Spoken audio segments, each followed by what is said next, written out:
المكونن ጠቅላይ ሚኒስትር ቢንያሚን ኔታንያሁ ትላንትና ንግግር አድርገዋል በንግግራቸውም ሐማስ የቀረበለትን ሐሳብ ስላልተቀበለ ውጊያውን አናቋርጥም ወደፊት እንገፋበታለን ተጨማሪ ድርጊቶችም ወደፊት ይታያሉ ብለዋል እስቲ ያለውን ተጨባጭ ሁኔታ ጠቆም ታደርገን በአሁኑ ወቅት መናገር እስከምትችለው ድረስ በአዛ እሺ አንደኛ ጠቅላይ ሚኒስትሩ አንተ እንዳልከው ትላንትና ያስቸኳይ መርሆ ንግግር አድርገዋል ይሄም ትልቁና የመጀመሪያው መልእክት ማስተላለፍ የፈለጉት ለሐማስ ቡድንና ለሐማስ ድርጅት ነው ለሐማስ ድርጅት ምንም እስራኤልን ወታደራዊ አካልና እስራኤልን መንግስት ማንበርከክ አይቻልም ሶስት ኢላማዎች አሉና በኢላማችን መሰረት ሐማስን እንዋጋለን እስከመጨረሻው የሐማስ ድርጅት መሳሪያ እንዳይኖረውና ገዢው ነው እንዳይቀር በአዛ ውስጥ ይህ ኢላማችን እስከሆነ ድረስ እንዋጋለን ነው የሚሉት ሌላው ንግግር ያደረጉት እንግዲህ ለህብረተሰቡ ነው ምንም እንኳን ህብረተሰቡ የእስራኤል ህብረተሰብ ይሄን ነገር ብዙዎቹ በጥሩ አይን አላዩትም ምክንያቱም ጦርነቱ ይቁም የሚል አባባል አላቸው በተለይ የታገቱ ወገኖችና አባት ዘመዶቻቸው እና ሌሎች የድሮ ጄኔራሎች በሌላ በኩል ደግሞ ብዙ ጄኔራሎች በአሁኑ ሰዓት እንደምትሰማው የጠቅላይ ሚኒስትሩን አባባል የሚቀበሉት አሉ ለምን ምንድነው የሚሉት የድሮ ጄኔራሎች እነዚህን የታገቱ ሰዎች እንመልስ ጦርነቱን እናቁም ነው የሚሉት ሌሎች ደግሞ በአንጻሩ የሚሉት እንደ ይሄን ጦርነት ካቆምነ የዓለም መንግስታት አዛውት እንደገና እንድንመለስ ስለማይፈቅድልን ይሄን ጦርነት ተተን መውጣት የለብንም ሶስቱንም ኢላማዎች አግኝተን ሐማስ እንደ ድርጅት በአዛውት እንዳይኖርና ገዢው ነው እንዳይቀር መሳሪያውን እንዲፈታ ይህ የሚደረግ ነው አልፎ ተርፎ በአሁኑ ሰዓት መከላከያ በአዛ ውስጥ በሶስት እዝ ውስጥ የነበረው አሁን ሁለት እዝ ተጨማሪ ሊገባ ነው ብዙ ቦታዎችን ሐማስ ተቀምጧል ብዙ ዋሻዎች እየተፈተሹ ነው አለቆቹ እየታደኑ ነው ቆይ እዚህ ላይ ኮሎኔል ላቋርጥህና ኮሎኔል እንግዲህ እንዳልከው 3 ክፍለ ጦር አለ አሁን በአዛ የሚንቀሳቀስ በውጊያ ላይ አለ ሌላ ተጨማሪ 2 ክፍለ ጦር ሊገባ ነው ብለሃል ይህ ነገር ተደጋግሞ እየተነገረ ነው እስካሁን ድረስ አላየንም አሁን በተለይ ሐማስ በዚህ ስምምነት በተደረገለት ስላልተቀበለ የእስራኤልን መንግስት ለማንበርከክ በተለይ አንዳንድ ህብረተሰብ የሚናገሩት የድሮ ጄኔራሎች የድሮ የወታደራዊ መሪ የነበሩት አንዳንድ ጋዜጠኞችና በተለይ ደግሞ በማስ ሚዲያ ይሄን ነገር ለመደገፍ ሲባል ወይም የታገቱ ወገኖች ለማስተዳደር ሲባል ይሄን ነገር እንደ ድክመት አይቶት ሐማስ ይሄን ድርድር ስላልተቀበለው ትላንትና ጠቅላይ ሚኒስትሩም ሆነ መንግስታቸው ልዩ የሆነ አቋምና ምንም አይነት ተጽዕኖ የሚፈጠር ነገር የለም እኛ የወሰናቸው ነገሮች ብቻ ነው የሚሆኑት ከዛም በኋላ መከላከያ በአሁኑ ሰዓት 2 እዝ አስገብቶ አሁን ጠቅላላ ባለ ሁኔታ ከ40 በላይ የአዛ መሬት በእጃችን ነው ብዙ ዋሻዎችን አንድ ነገር ለግለጽልህ ብዙ ዋሻዎችን በተለይ ሰሞኑን እየተቀማ ነው የሐማስ ቴሮሪስቶች ያሉበት ዋሻዎች ይታወቃሉ እነሱ ለመቀማት ሲደረግ የነበሩ ውጊያዎችና ፍተሻዎች አደናዎች ትላንት ላይ አንድ ወታደራችን ኢላድ ሱሳ የሚባል በረሃት የሚኖር ተጎድቷል ጋሻሽ ሌሎች 3 ወታደሮች ሴቶች ቆሰላሉ ስለዚህ በአሁኑ ሰዓት መከላከያ ትዕዛዝ ተቀብሏል ብርጌዶችንና ክፍለ ጦሮችን አዘጋጅቶ እንደገና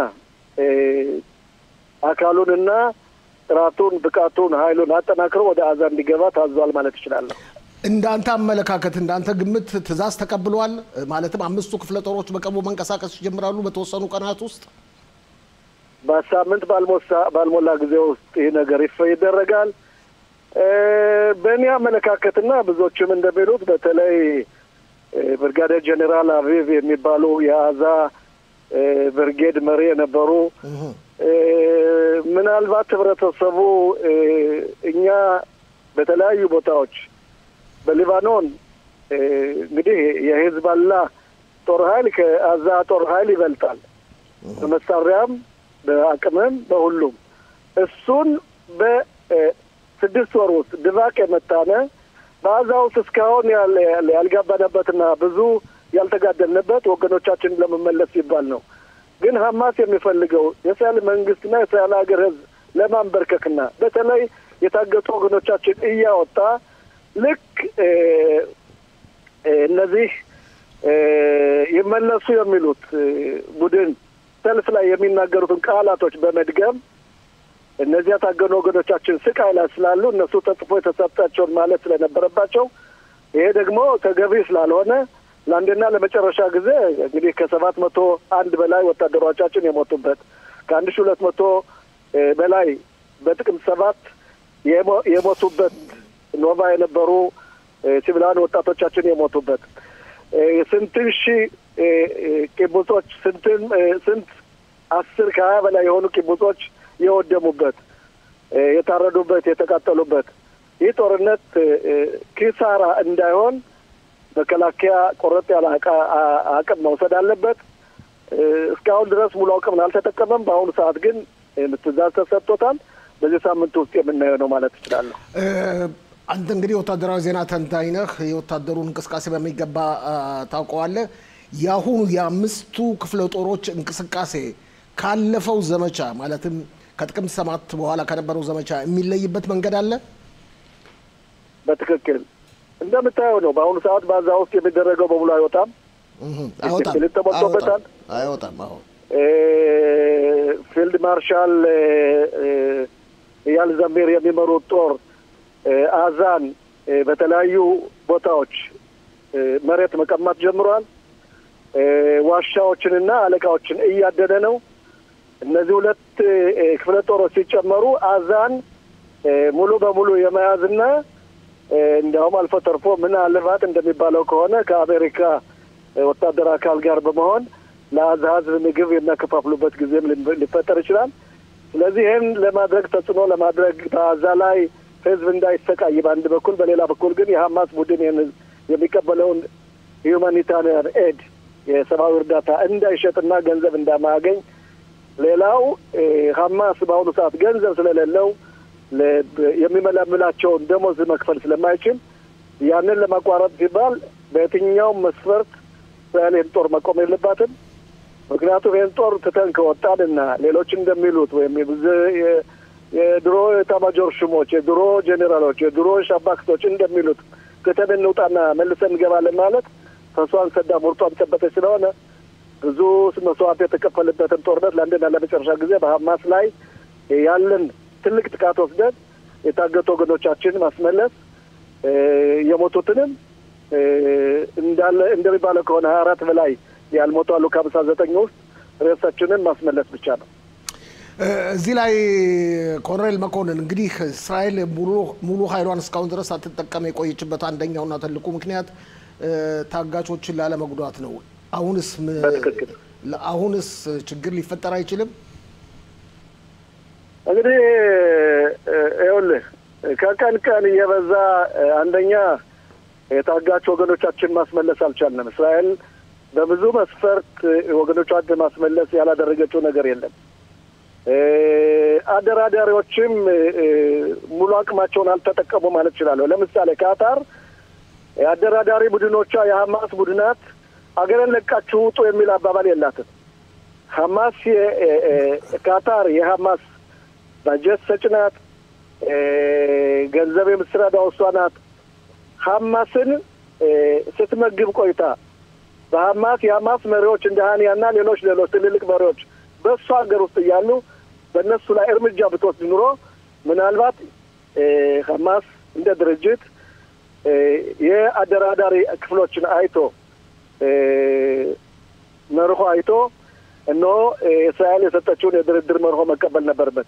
ግን ይህን ስላደረገ እንዲያውም ለካታር ጠቅላይ ሚኒስትራችን ቁርጥ ያለ አባባል አላቸው። ካታር መደራደር ከፈለገች እነዚህም በካታር የሚኖሩ የሐማስ ቡድኖቹን የፖለቲካ ቡድኖቹን ከሀገሯ ታስወጣ ነው ያለው። ምክንያቱም በአንድ በኩል መሳሪያ እየሰጠህ ገንዘብ እየሰጠህ በሌላ በኩል አደራዳሪ ነህ ማለት አትችልም። ስለዚህ በአሁን በፊትም ስተት ነበር የዚህ ሁኔታ ማለት ይችላለሁ። አሁን ግን የእስራኤል መንግስት ቁርጥ ያለ ልዩ የሆነ መስፈርት ወስዷል። ይሄ ምናልባት ውጤት ሊኖረው ይችላል የሚል አቋም ነው ያለኝ። አንተ እንግዲህ ወታደራዊ ዜና ተንታኝ ነህ። በየትኛው ጎን ነው ያለው? ጦርነቱ መቆም አለበት በሚለው ነው ወይስ ጦርነቱ መቆም የለበትም በሚለው ነው? እኔ ምንም እንኳ ካገር በሆነም ሶስት ኢላማዎች አሉ። እነዚህን ኢላማዎች የሚያወጣቸው ካቢኔውና የእስራኤል መንግስት ነው። እንደ ወታደር የትም ጊዜ በየትኛው መስፈርት መንግስት የሚለውንና የካቢኔ አባል የሚወስነውን የመስራት የመተግበር ችሎታና የመተግበር አቅማችን የወታደሩ ነው። ወታደሩ ይህን ነገር ማድረግ አለበት። ስለዚህ በፖለቲካው ሳልገባ እንደኔ ከሆነ አንድ የወታደር አካል ኢላማ ከተሰጠው ያንን እስካልጨረሰ ድረስ ከወጣ ተሸንፏል ማለት ነው። የተሰጠው ኢላማ መወጣት አለበት። የተሰጠው ኢላማ የታገቱ ወታደሮችን ማስመለስ፣ የሐማስ ድርጅት በጋዛ ውስጥ እንዳይኖር መሳሪያውን ሰብስቦ ከሀገር ለቆ እንዲወጣ፣ እነዚህ ነገሮች እስካሁን አልሆኑም። ስለዚህ በእኔ አስተያየት እንደሚመስለኝ ከሆነ በተለይ ከድሮ ጀኔራሎች በስተቀር ብዙ ሹማምንቶችና ብዙ ኮሎኔሎች፣ ብዙ የወታደራዊ አካሎች የሚሉትን ይህን ነገር እስከ መጨረሻው መዋጋት አለብን። ምክንያቱም ሁለተኛ እድል አናገኝም። ሐማስ ትተን ከወጣን ሁለት አመት እየተደራደረ ራሱን እያዘጋጀ ጥቅምት 7 የሚባል ተቋረጠብን። እንግዲህ የመስመር ችግር አለ። እንደገና መልሰን ለማግኘት እንሞክራለን። ኮሎኔል መኮንን ተስፋ ሞዲኢን ከሰኞ ቴል አቪቭ ብዙም ሩቅ ካልሆነ ከተማ ውስጥ ነው የሚገኘው። እንደገና ልናገኘው እንሞክራለን። ክቡራትና ክቡራን ተመልካቾቻችን ስርጭታችን እንደቀጠለ ነው።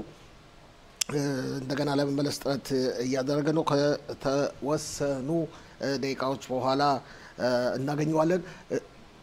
ለመጀመሪያ ጊዜ ከአውስትራሊያ አንድ መልእክት አየሁኝ። አመሰግናለሁ። ሌሎቹን ለማዳረስ ሞክር። ከአውስትራሊያም ከሌላው ዓለም ክፍል የምትከታተሉ ተመልካቾቻችን በመጀመሪያ ደረጃ በኢትዮጵያ በብዙ ሺህ የምትቆጠሩ ናቸው የምትከታተሉን። እንኳን አደረሳችሁ እንላለን። እሺ ኮሎኔል መኮንን፣ አቤት። ኦኬ፣ ሌላው ደግሞ እስቲ ለማጠቃለያ የሚሆነው የኢራንን ጉዳይ እናንሳ። አሜሪካና ኢራን ድርድር ላይ ናቸው። ድርድሩ እስካሁን ድረስ ግልጽ አይደለም። የፊታችን ረቡዕና እንደገናም ቅዳሜ ይታደሳል እየተባለ ነው። እስራኤል በበኩሏ በፍጹም ኢራን የኒውክሌር የጦር መሳሪያ ሊኖራት እንደማይችል ጠቅላይ ሚኒስትሩ ትላንትናም ተናግረዋል። በአንጻሩ ኢራኖች እንደሚሉት ከሆነ ማንም ሙሉ ለሙሉ ትጥቃችሁን ፍጡ፣ በኒውክሌር የጦር መሳሪያ ደረጃ ያለን የለም፣ ስለዚህ ድርድር እያደረግን ነው እያሉ ነው። ትክክል። የእስራኤል መንግስት በአሁኑ ሰዓት የሚያደርገው አንደኛ ትላንት ሚኒስተር ደርመር ኢታሊ ውስጥ ነበሩ። ትክክል። ለሽርሽር ወይም ለቱር አልሄዱም። ይህን ነገር ለማስተጋበር ነው። ከአሜሪካ ጋር በጥምረት ነው የሚሰሩት። አሜሪካ የእስራኤልን አቋም ጠንቅቃ ታውቃለች።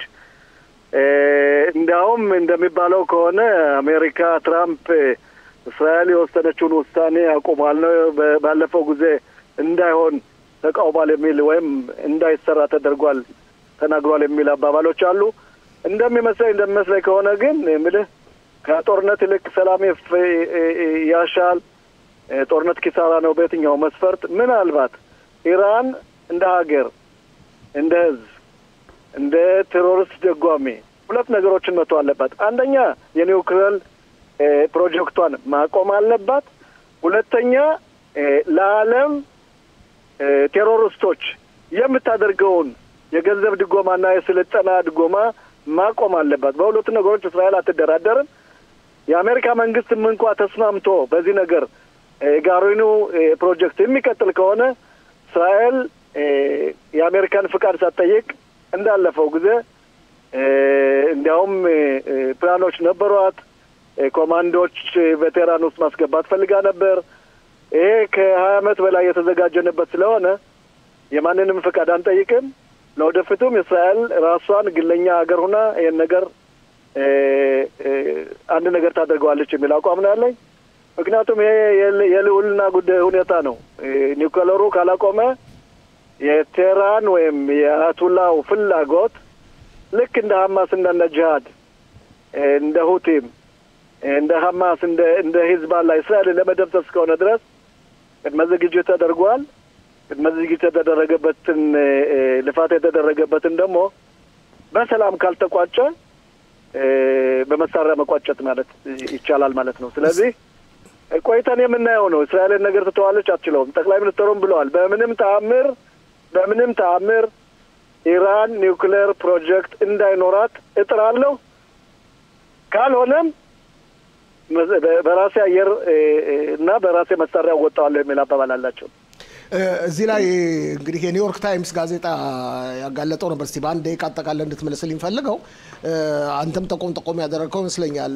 እንደ ኒውዮርክ ታይምስ ጋዜጣ ባለፈው ሳምንት መጨረሻ ይመስለኛል የወጣው እስራኤል ኮማንዶ በመጠቀም ተዋጊ አውሮፕላኖቿን በመጠቀም የኢራንን የኒውክሌር የጦር መሳሪያ ለመደምሰስ ተዘጋጅታ ነበር።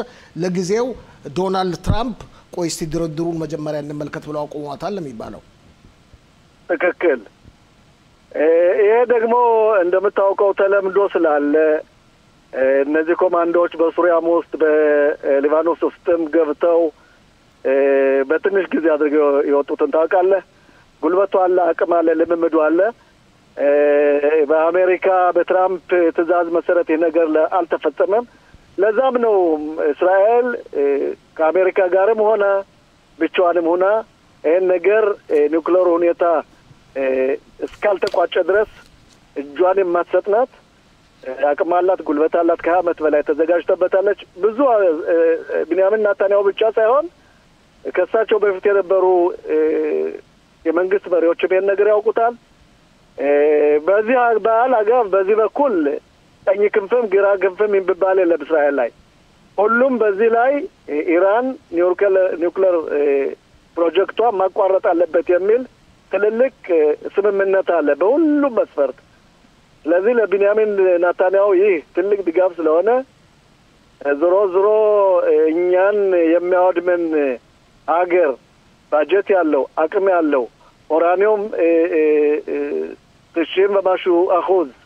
90% ኡራኒየም አሻራ ያደረገ ለምንድን ነው እንዲያደርገው? ኒውክሌር ቦምብ ለመፍጠር ነው። ስለዚህ ያ ከመሆኑ በፊት እስራኤል ራሷን መታደግ አለባት የሚል አቋም ነው ያለኝ። ይሄም ነው በብዙ የድሮ ጄኔራሎችም ኮሎኔሎችም መሪዎችም የሚነገረው፣ በብዙ ፖለቲከኞችም በዚህ በኩል ሁሉም የሚስማሙበት ነው ማለት እችላለሁ። ኦኬ፣ ኮሎኔል መኮንን ተስፋ የወታደራዊ ዜና ተንታኛችን በጣም አመሰግናለሁ። መልካም ሳምንት። እኔም በጣም አመሰግናለሁ። መልካም ሳምንት።